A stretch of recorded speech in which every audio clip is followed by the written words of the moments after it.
Excel PU college ಗುರುವಾಯಿನಕೆರೆ, ಕರ್ನಾಟಕದ number 1 PU college. Admissions open now. ಮಾಜಿ ಸಚಿವ ರಾಮಚಂದ್ರ ಗೌಡ ನಿಧನರಾಗಿದ್ದಾರೆ. ಬೆಂಗಳೂರಿನ ಖಾಸಗಿ ಆಸ್ಪತ್ರೆಯಲ್ಲಿ ಕೊನೆಯುಸಿರೆಳೆದಿದ್ದಾರೆ. ಬಿಜೆಪಿ ಸರ್ಕಾರದಲ್ಲಿ ಸಚಿವರಾಗಿದ್ದರು ರಾಮಚಂದ್ರ ಗೌಡರು. ಬೆಂಗಳೂರಿನ ಖಾಸಗಿ ಆಸ್ಪತ್ರೆಯಲ್ಲಿ ಇಂದು ಬೆಳಗ್ಗೆ 6:20 ಸುಮಾರಿಗೆ ಅವರು ಕೊನೆಯುಸಿರನ್ನ ಎಳೆದಿದ್ದಾರೆ. 88 ವರ್ಷದ ರಾಮಚಂದ್ರ ಗೌಡರು ಇವತ್ತು ಬೆಳಗ್ಗೆ ಬೆಂಗಳೂರಿನ ಖಾಸಗಿ ಆಸ್ಪತ್ರೆಯಲ್ಲಿ ವಯೋಸಹಜ ಕಾಯಿಲೆಯಿಂದ ಬಳಲ್ತಾ ಇದ್ರು, ಕೊನೆಯುಸಿರೆಳೆದಿದ್ದಾರೆ.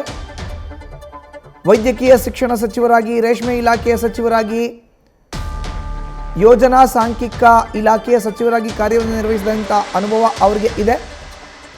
ವಿಧಾನ ಪರಿಷತ್ನ ಸದಸ್ಯರಾಗಿ, ಬಿಜೆಪಿ ರಾಜ್ಯ ಉಪಾಧ್ಯಕ್ಷರಾಗಿ ಕೂಡ ಸಂಘಟನೆಯಲ್ಲಿ ಅವರು ತೊಡಗಿಸಿಕೊಂಡಿದ್ರು. ಮೂಲತಃ RSS ಹಿನ್ನೆಲೆಯ ರಾಮಚಂದ್ರ ಗೌಡರು ವಯೋಸಹಜ ಕಾಯಿಲೆಯಿಂದ ಈಗ ವಿಧಿವಶರಾಗಿದ್ದಾರೆ. ಕಳೆದ 1 ತಿಂಗಳಿಂದ ತೀವ್ರ ಅನಾರೋಗ್ಯ ಮತ್ತು ವಯೋಸಹಜ ಕಾಯಿಲೆಯಿಂದ ಬಳಲ್ತಾ ಇದ್ರು. ಚಂದ್ರಾಲೇಔಟ್ನ ಖಾಸಗಿ ಆಸ್ಪತ್ರೆಯಲ್ಲಿ ಇವತ್ತು ಬೆಳಗ್ಗೆ 6:20 ಸುಮಾರಿಗೆ ಅವರು ಕೊನೆಯುಸಿರನ್ನ ಎಳೆದಿದ್ದಾರೆ. ಇನ್ನು ಯಡಿಯೂರಪ್ಪ ನೇತೃತ್ವದ ಸರ್ಕಾರದಲ್ಲಿ ರಾಮಚಂದ್ರ ಗೌಡರು ಸಚಿವರಾಗಿ ಕಾರ್ಯವನ್ನು ನಿರ್ವಹಿಸಿದ್ರು. ಶಾಲಾ ದಿನಗಳಲ್ಲೇ ರಾಷ್ಟ್ರೀಯ ಸ್ವಯಂ ಸೇವಕ ಸಂಘದಿಂದ ಪ್ರೇರೇಪಿತರಾಗಿ ಸಾಮಾಜಿಕ ರಾಜಕೀಯ ಚಟುವಟಿಕೆಗಳನ್ನು ಕೈಗೊಂಡಿದ್ದರು. ಪ್ರೌಢಶಾಲೆಯಲ್ಲಿ ಇದ್ದಾಗ ಗೋವಾ ವಿಮೋಚನಾ ಚಳುವಳಿಯಲ್ಲಿ ಭಾಗವಹಿಸಿದ್ರು.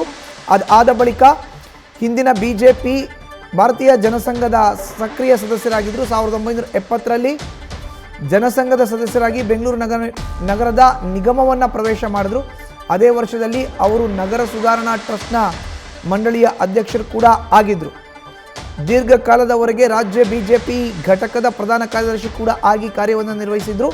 1988ರಲ್ಲಿ ಬೆಂಗಳೂರು ಪದವೀಧರ ಕ್ಷೇತ್ರದಿಂದ ಕರ್ನಾಟಕ ವಿಧಾನ ಪರಿಷತ್ನ ಮೊದಲ ಬಾರಿಗೆ ಪ್ರವೇಶವನ್ನು ಮಾಡಿ ಅಲ್ಲಿಂದ ತಮ್ಮ ರಾಜಕೀಯ ಜೀವನವನ್ನು ಆರಂಭ ಮಾಡಿದರು.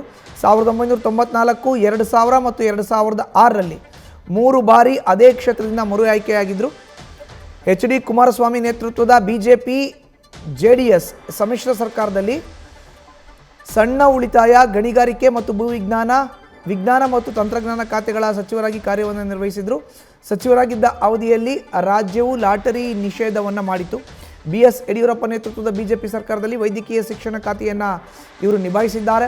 ವೈದ್ಯಕೀಯ ಕಾಲೇಜುಗಳ ನೇಮಕಾತಿ ಹಗರಣದಲ್ಲಿ ಅವರ ಹೆಸರು ಕಾಣಿಸಿಕೊಂಡ ನಂತರ ಸೆಪ್ಟೆಂಬರ್ 2010ರಲ್ಲಿ ಅವರು ಸಚಿವ ಸ್ಥಾನಕ್ಕೆ ರಾಜೀನಾಮೆಯನ್ನು ನೀಡಿದರು.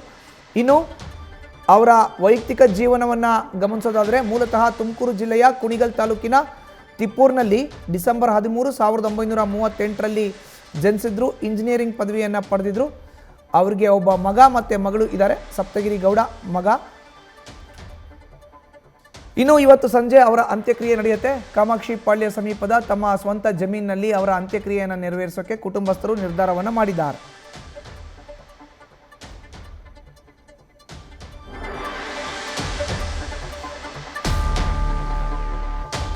ಬಿಜೆಪಿಯ ಹಿರಿಯ ನಾಯಕ, ಮಾಜಿ ಸಚಿವ ರಾಮಚಂದ್ರ ಗೌಡರು ವಿಧಿವಶರಾಗಿದ್ದಾರೆ. ಉನ್ನತ ಶಿಕ್ಷಣ, ವೈದ್ಯಕೀಯ ಶಿಕ್ಷಣ, ರೇಷ್ಮೆ ಇಲಾಖೆ, ವಿಜ್ಞಾನ ಮತ್ತು ತಂತ್ರಜ್ಞಾನ, ಲಾಟರಿ ಖಾತೆಯನ್ನು ಅವರು ನಿಭಾಯಿಸಿದರು. ಅವರ ಒಂದು ಆಡಳಿತಾವಧಿಯಲ್ಲೇ ಲಾಟ್ರಿ ರಾಜ್ಯದಲ್ಲಿ ಬ್ಯಾನ್ ಆಗಿದ್ದು. ಇನ್ನು HD ಕುಮಾರಸ್ವಾಮಿ ನೇತೃತ್ವದ ಸಮ್ಮಿಶ್ರ ಸರ್ಕಾರದಲ್ಲಿ ಮೊದಲ ಬಾರಿಗೆ ಅವರು ಸಚಿವರಾದರು. ಅದಾದ ನಂತರ 2008ರಲ್ಲಿ ಅಧಿಕಾರಕ್ಕೆ ಬಂದಂಥ BS ಯಡಿಯೂರಪ್ಪ ನೇತೃತ್ವದ ಸರ್ಕಾರದಲ್ಲಿ ಅವರು ಸಚಿವರಾಗಿ ಕಾರ್ಯವನ್ನು ನಿರ್ವಹಿಸಿದ್ದಾರೆ. ರಾಮಚಂದ್ರ ಗೌಡ ಇವತ್ತು ಬೆಳಗ್ಗೆ ಬೆಂಗಳೂರಿನ ಚಂದ್ರಾಲೇಔಟ್ನ ಖಾಸಗಿ ಆಸ್ಪತ್ರೆಯಲ್ಲಿ ಕೊನೆಯುಸಿರೆಳೆದಿದ್ದಾರೆ. ವಯೋಸಹಜ ಕಾಯಿಲೆಯಿಂದ ಅವಳು ಬಳಲ್ತಾ ಇದ್ರು. ನ್ಯೂಸ್ ಫಸ್ಟ್, ನಿರ್ಭೀತಿಯಿಂದ ನಿಮ್ಮ ಪರವಾಗಿ.